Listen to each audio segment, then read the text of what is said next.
Okay, so little did I know that back in the oh my God, as early as the mid to early '70s, I would come down this block. My uncle and aunt lived, I believe, right here on the left, right here, one of these houses. I think it was that one right there. And my uncle actually owned a store up here, right on the corner of Front and Wolf. Right here, it was called Bernie's. I think Bernie's Variety. And he was doing that. Really good, really good times down here. Hanging out with my cousins who were older than me, but then that made it that kind of cool too as well. My one cousin worked at the Spectrum. That was really cool.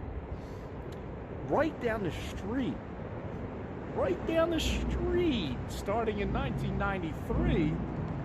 And here's an infamous parking area, because that's the area right behind the one and only ECW Arena.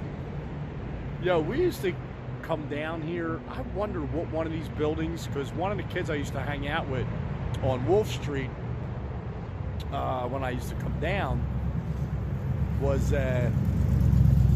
he really liked the kind of crap I did, which was wander in the frickin' abandoned building. I was doing that back in the '70s. Not a lot, but when I could. And there was a lot. You can see right here, all the way down this street right here. I'm saying this, I think this is Swanson right here. There's a bunch of factories, and I remember a lot of them were already abandoned come mid-'70s. And we used to wander around in them, and I never got off that bug. But back to the point at hand. 2300 Arena, aka Viking Hall, aka ECW Arena, right here at Rittner. And yes, we are on Swanson right now. But yeah, it's kind of crazy when I think about it. Like, having been this close to what inevitably would be, and at that time, I think there was a South Philly Mummers group called the Vikings, South Philly Vikings, I believe, or something like that, who had the building. And then inevitably, when ECW came around, they were renting this room for $1,000 a month.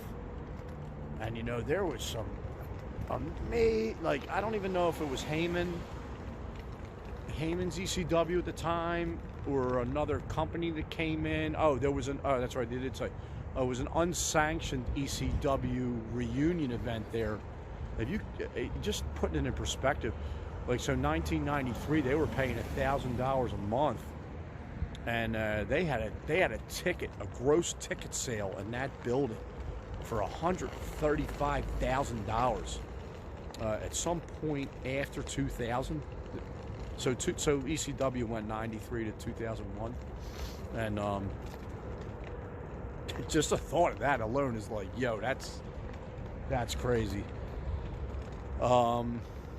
But yeah, ECW Arena. I mean, really, there's really not talk about one of the most influential indie wrestling companies, and then other companies came in. I was in here once for, I thought it was 3PW, but it may very well.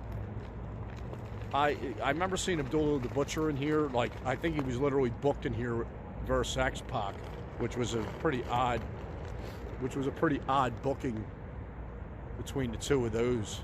And and it was, meet and greet. I'm going to post a picture of me and Abby. Of course, Abby with the Hep C case, that was not good, but there's a legendary, beyond legendary figure in professional wrestling. But I'm a 1978 guy, so that was my first show that I saw at the Philadelphia Spectrum. Dusty Rhodes and Superstar Billy Graham were on that bill, and that match lasted, and that they were still to this day, two of my all-time freaking favorites ever. And those two wrestled for 12 or 14 seconds. So we can only imagine what that was all about. Somebody obviously had to catch a flight. But yeah, that was a thing right there. That alone, very disappointing. But the show was good. The show was still good. And that was February '78 at the Spectrum. This place, great memories of Tommy Dreamer's House of Hardcore promotion was always real. That was really good in here. That was great in here. And of course, all the work ECW did was insane. So there is that, the 2300 Arena establishing its own freaking legacy in and of itself.